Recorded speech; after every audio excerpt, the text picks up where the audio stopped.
I see your smiling face. It's so nice to see you.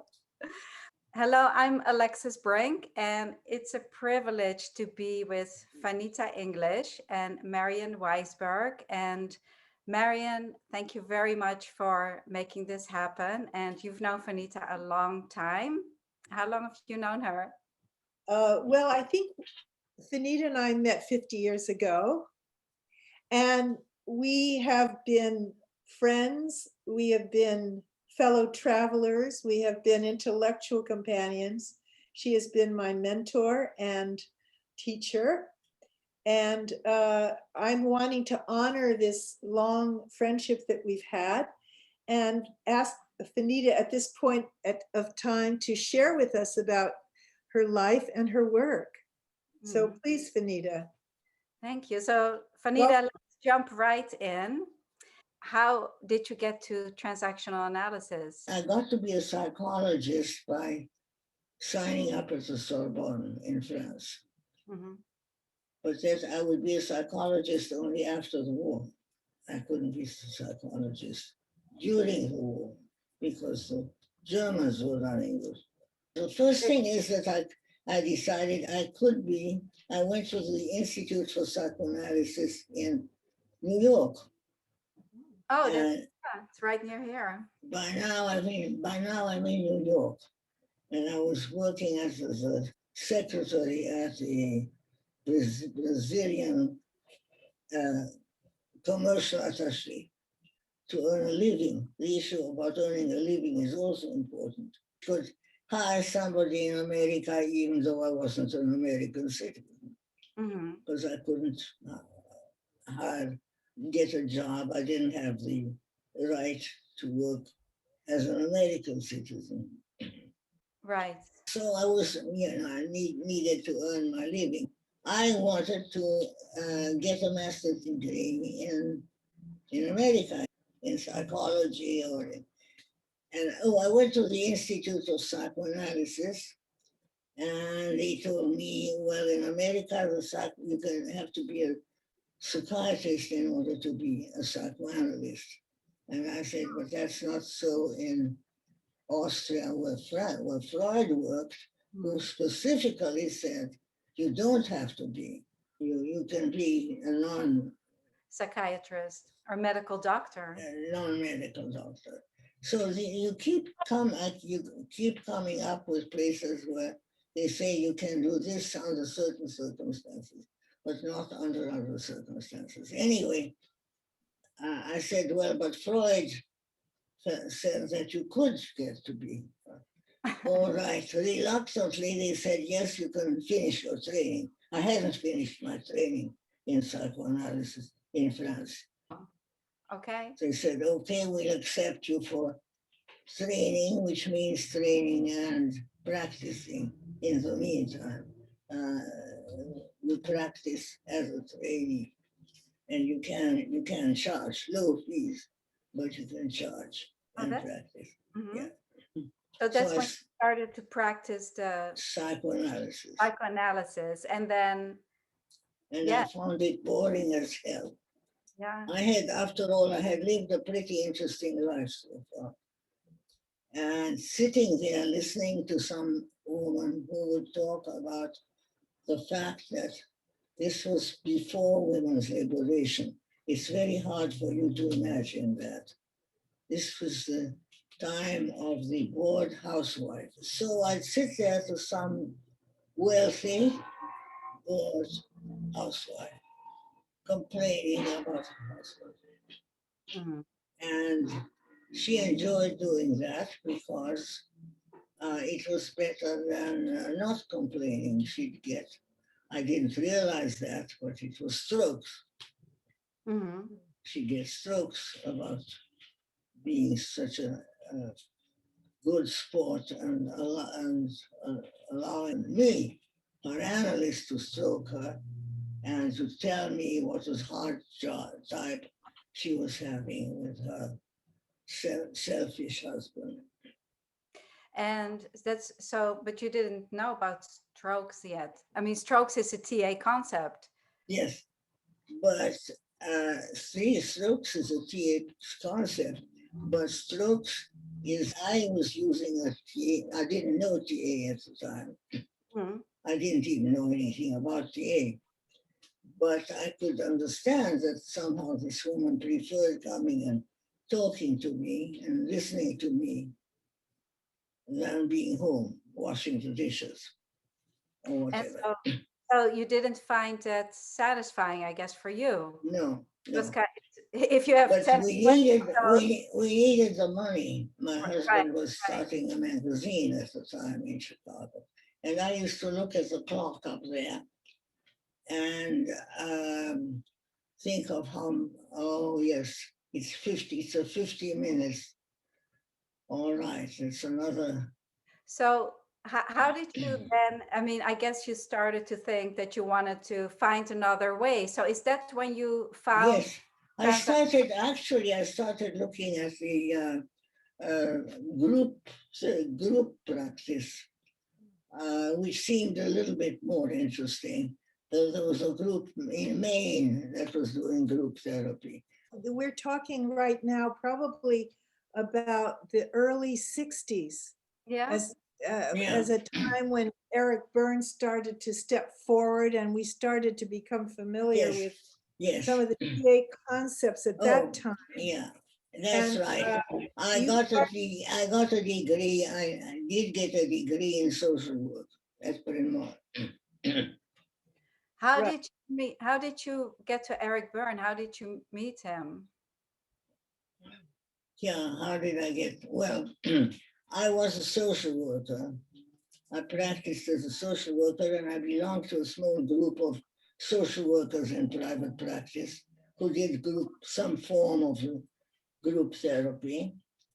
And I was not enjoying my psychoanalytic practice, but it was paying well, so that was okay. And I was always talking to our group about how boring psychoanalysis was.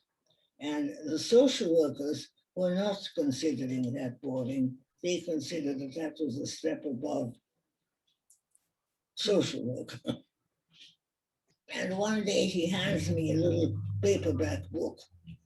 And he says, there's this book I picked up. He just came back from San Francisco. This was in Chicago.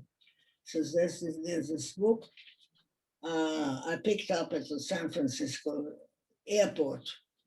And I find it pretty boring, but it's just the kind of stuff that you're talking about.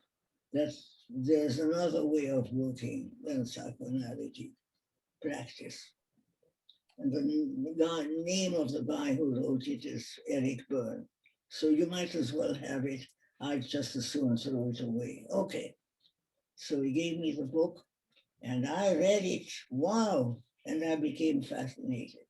So it's Erik's book's first book, TA in Psychotherapy, which is an excellent book that I still recommend. What was it about TA psychotherapy? What's particularly stood out for you that really caught your interest after all these boring years? Years and other years of group therapy and all kinds of others. And what was it about? Was it like strokes? Was it ego states? Was it the okay life positions? Was there anything in particular that really resonated with you? Yes, I think what resonated first of all was strokes. And realized that my psychoanalytic practice consisted in my giving strokes. And it was maddening. But his whole approach, I don't know whether he mentioned contracts in that book.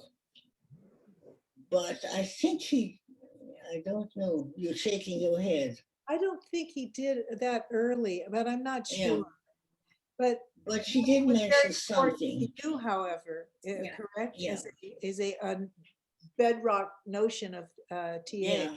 Yeah. But she did mention the idea that we need to figure out why we're meeting and what are we meeting for. It wasn't exact, maybe he didn't use the word contracts, but that it made sense to say what are we meeting for, what are we trying to accomplish, why are we discussing this. And our meetings should make sense. Yeah, that was to me also very important as a different kind of way of practicing, because you had a goal that you shared together, that we were Yeah. working together rather than Yeah. the doctor-patient one up, one down relationship. And after all those years in psychoanalysis, that must have been very refreshing for you. Yes. And by the way, we called him or her client and not patient, Yes. which was another way of changing the whole relationship between the therapist and the client. Could you say something about when you did meet Eric Berne, and there was something that you told me about, was that he had cured you of a writing block. Is that correct? Yes, but that's much later. That's after that's after I got my teaching membership. So between the time that you first started in TA and then got your teaching membership, what was it that you started to do differently? How did you start to practice? How did you start to think about practice then, after that time? The big star for me was Kupfer. And without Kupfer, I wouldn't have remained in TA. So I had a very, I called Eric Berne out of Chicago. And I was so enchanted by that book, TA in Psychotherapy, that I called the association out of Chicago to San Francisco, expecting that I'd get a secretary or something like that. But lo and behold, I got Berne on the telephone. He answered the phone and he said, Eric Berne here. And oh, I was flabbergasted. I said, do you ever come to Chicago? And he said, well, as a matter of fact, I'm due to come to Chicago through Chicago next week because I'm going to New York. I said, well, would you be interested in working with a group of our group? He said, well, yes, if you'll pay my hotel room with a $50 fee. And I'll stay overnight, yes. Yes, I'll meet with you. I'm willing to do that.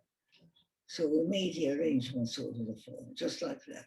Very, very practical. How did Eric Berne show up when he came to Chicago? Well, that's the point. We met that evening, and Eric Berne made it. He realized that he was meeting with a bunch of social workers who thought that he was supposed to be a psychoanalyst of some sort. And he wasn't interested in the group. He was interested in getting his hotel room paid and what else? And just showing off. Yeah. So he just showed off with a group. No, well, before that, he annoyed me. I went to pick him up to meet with us. And I went to the hotel room, knocked on the door, and said, Dr. Berne, it's such an honor to meet with you.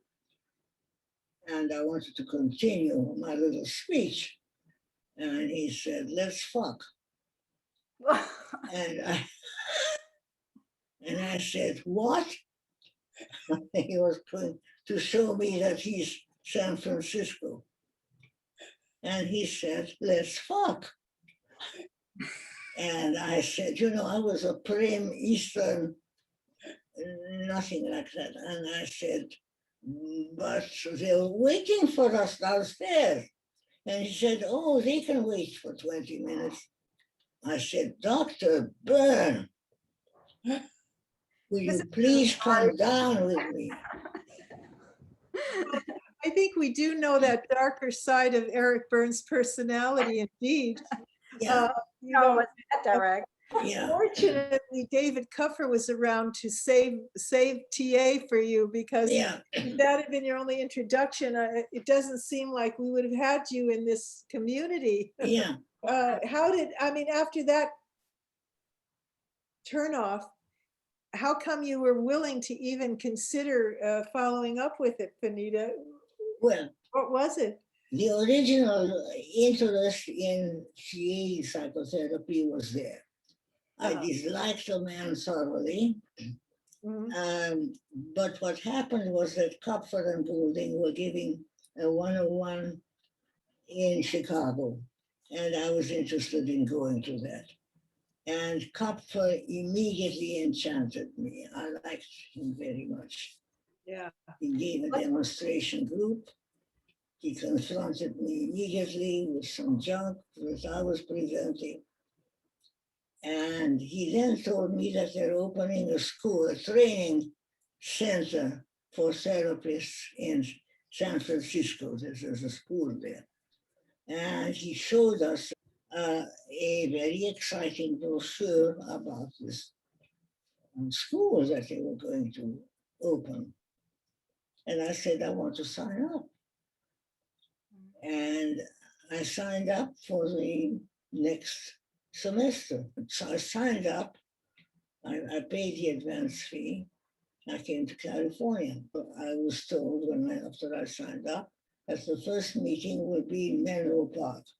Well, I didn't know very much about Menlo Park or anything else about California, but all right, I don't mind going. I thought the school was supposed to be in Carmelo. So I went to the first meeting in Menlo Park, which turned out to be not a meeting, but a marathon with patients. So there again, I was disappointed. But an event happened where Kopfer confronted me about certain points in my background. I realized that this was a great therapist. I had the same experience with him. We had a group also as part of the 101, a practice group. And there was a chair, and I was supposed to be the therapist, and I didn't take the therapist chair. And so he confronted me about that, because that was the big revelation for me, that if you want to be an authority, you have to take the therapist chair. But whatever he did was so skillful and so smooth. And he never made people not okay the way he worked. He was a very talented teacher and therapist. And I agree with you that it's very unfortunate that he somehow got lost somewhere along the way and isn't known the way a lot of other practitioners and teachers are known. So, I think it's good that we can acknowledge him right now. Yeah. Fanitta, what was the main thing that you learned from David? I don't know. I don't know whether I can say it was contracts, because I'm not sure he used that term. But I did learn from him dealing with reality. Could you say more about that? What did I learn from him? About Very hard to say. Well, maybe I should tell you how he practiced. Yes. The way he practiced is that he had me watch him do therapy. So he didn't tell me any theory of what I'm supposed to learn from him, but I watched him do therapy. And I don't think he used the term contracts, but I believe I saw him do contracts all the time. I think he did something or other. Whatever, as I say, which I now call contracts, not probably not that. And the big thing is he confronted people all the time with what it is that they wanted to deal with, and how they were not agreeing, not admitting that they were talking about what they needed. Would you say that one of his great gifts was and teachings was to learn how to work in the here and now? Absolutely. Because Very good. I would think that from your description and my experience, that one of the art of TA practice is that it's in the here and now, and that way you can sort of confront people with their behavior, and everybody in the group can see what they're doing as well at the same time. Because I found that very potent, and it was a little bit scary for me after what I was used to, which is playing archaeology, going back and going over people's history, but not really confronting them with their behavior or what was going on between them and another person. I aim at confronting the person with their contract over and over and over. And then I may aim at showing the person that perhaps what they call their contract is not their contract, that they're really would rather racketeering and talk about their hard life and have me sympathize with them or understand them. And that I wasn't terribly interested in doing that. And we'd start talking about what I was interested in doing, not what they were interested in doing, but what I was interested in doing. And I was interested in being effective with them and getting to the point of what I could really help them with. Also, didn't this give you a certain level of creativity and excitement, which would have been missing in your prior practice? Because from your description, there was something by your keeping people their contract that you were staying in the here and now at the same time, but you also had an engagement with them, which could interest and excite you as well and bring out some of your creativity. Does that make sense to you? Yes, that's very important. It's very important. Could you say more about that? Well, in a sense, I'm thinking about the last patient I had. I had to drop him, unfortunately, with all that happened. He was in the process of divorcing his wife. He managed to get to that, or rather, she was divorcing him in a way, and she was setting all kinds of conditions. His father was running the show, really. And the first thing I needed to help him see is the way in which his whole marriage was run by his own father in terms of the kind of husband he was supposed to be. She was taking advantage of him. Now, that's a very funny thing to think of me as a feminist taking the part of the husband and not of the wife. Think about it. And I had to do some negotiating with myself before I could really help him to realize that I was interested in the human being and not whether he was a man or a woman. I learned a lot from working with this patient, by the way. What did you learn?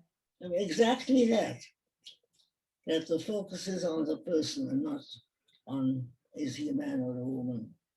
Well, also, I think it's important that you also don't focus on someone's pathology or their clinical diagnosis also, but rather on their humanity and also how they're living and what they want for themselves. Yes. Which is a contract. Yes. So that it's not a clinical analysis of the person's pathology. It's anti-pathology, and that's would you agree? Would you say something also about having to do with scripts, your view of scripts at all, or anything about that theory? Yes, I ran script workshops. Yes. And I used to specify that script workshops were not therapy workshops.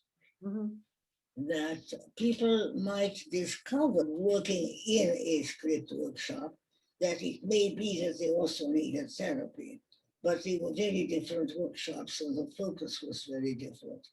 The script workshop focused on identifying the actual script, determining to what extent the actual script was compatible with the person's goal in life. What I remember when I took the script workshop, I think more than one, was that we had 3 stories. That you asked us to have 3 stories. And what was so striking about it for me was that there was a childhood story, and then there was an adolescent story, and then another story in maturity. And that we looked at scripts as our life stories, but that they were different at different times. Like one might be script, then one might be counter script, in fact, and then another one script again. Do you have anything that you could add to that? No, you've said it very well.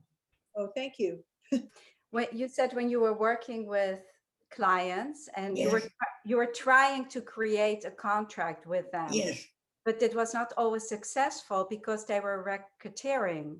Because they wanted to racketeer. They wanted to racketeer. So is that how you came up with that theory Yeah. of rackets? Yeah, you explained rackets so well. Yeah. So Because actually rackets was Burns' word, not mine. But his word was as a way of dismissing what people were doing. As a person would say, I'm so unhappy. And he'd say, oh, that's just a racket. mhm. And dismiss it. He identified the racket, but then he didn't do anything with it. I could see the racket, but my question was, why the racket? Mhm. When it comes to a gangster, it's in order to get money. Well, when it comes to a patient in therapy, what is the patient trying to get? Well, eventually I come up with the idea it's strokes.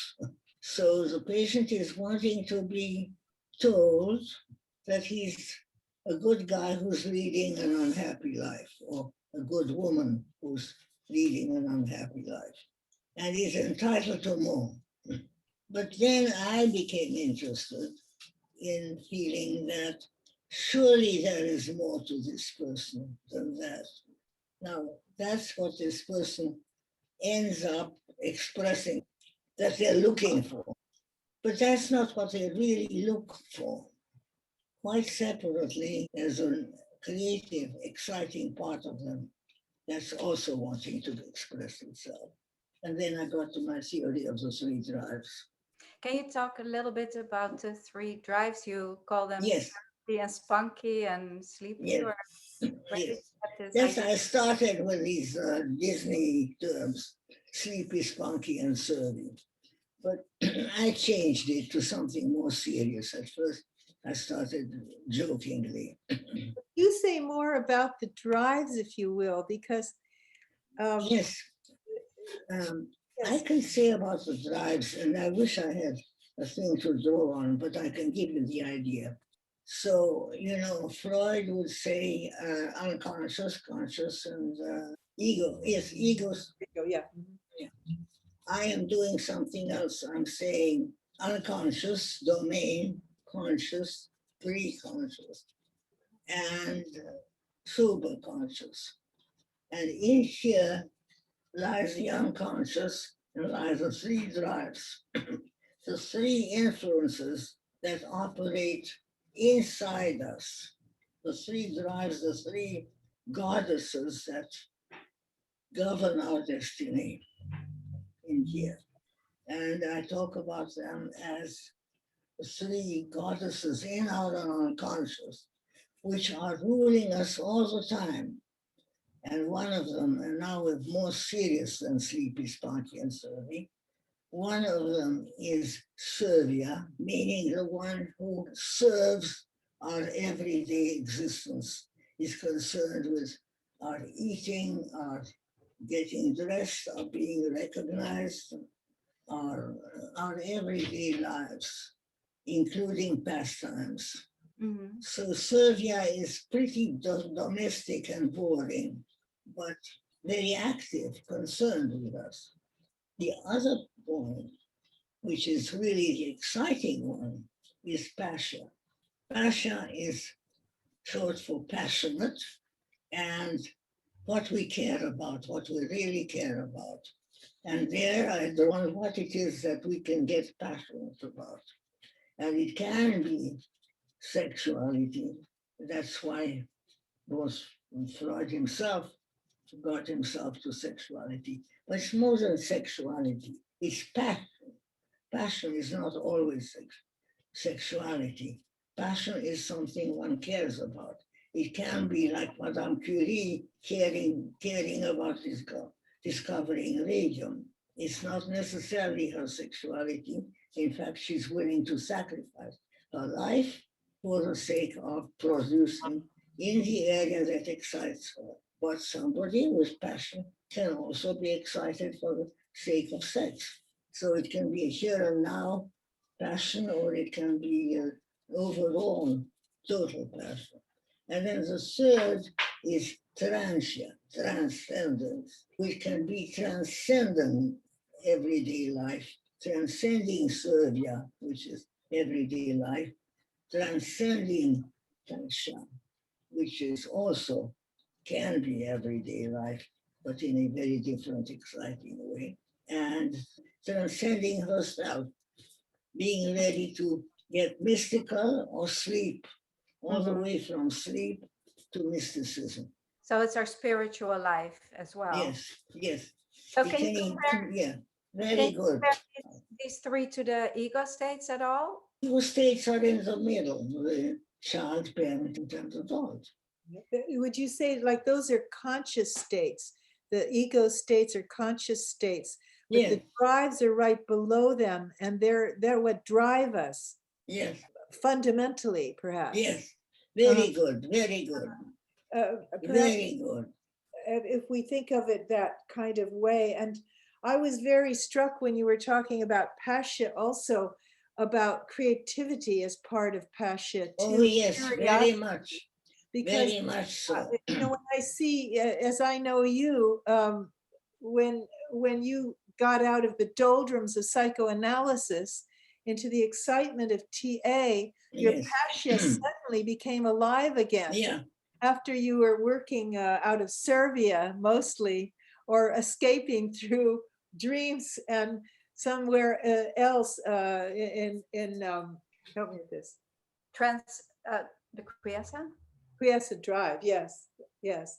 So that for you, Fanitta, would you say that Pasha saved you from a dull life? Because yes, they, yes, yes. and you met somewhere, and the marriage created for you an opportunity to have a life of creativity. Because your writing came from your observation, it came from your experiences. But Yeah. without Pasha there, how could that Yeah. even happen, really? Yes. So You know, that's great because you're formulating things for me much better than I do. Congratulations, Marian. You're doing it much better. It's really nice. Honestly, it's such amazing to hear you both speak, because I am Marian's student. She's training me. I'm a TAP. And then Merrian learned so much from you. And so this is just really wonderful. Well, you got a great trainer. You got a wonderful trainer. I do. you can see, And she's going to inspire you. I would like to just say that I really enjoy the generational feature of this conversation from living room to living room, which is that you are the source right here for us as well, and that I'm transcribing it, but that Alexis is now carrying this on in her work and her life The as well. torch, the Olympic torch. Yes. And you can give Alexis the Olympic torch. Thank you, Fanitta. I appreciate that, just as you have done for me. Absolutely. That was beautiful. Yes. And Fanitta, you just received the Faniita English Lifetime Achievement Award, which yes, last year over Zoom. Here it is. That's amazing. Here it is. I'm very pleased with it. Oh, that's beautiful. Can you hold it up a little bit?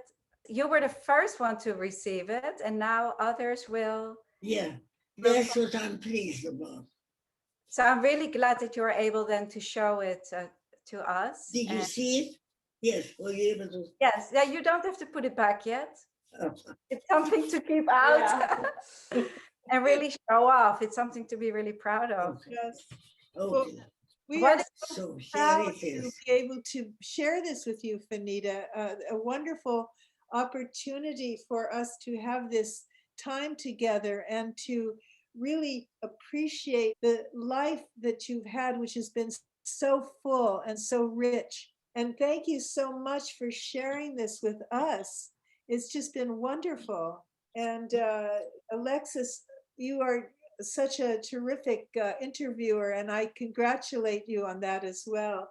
Yes. About how you were the light that carries us all. So thank you to you as well. Yeah.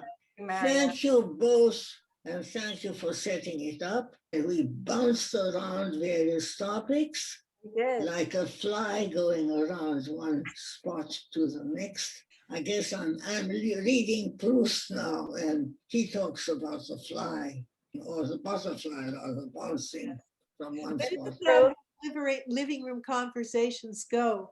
Yeah, You know, it doesn't have to be like a presentation. Yeah. It's just Yeah. truths come out as we talk. And in a way, that's what makes this so delightful, really. okay. Yes. Thank So you. we thank each other very much. How do you know? That was great, Fanieta. Do you feel okay? Everything's okay. Yeah. Okay. Be well and Bye-bye. stay healthy. Bye, Fanieta. Thank you. Bye-bye. Bye.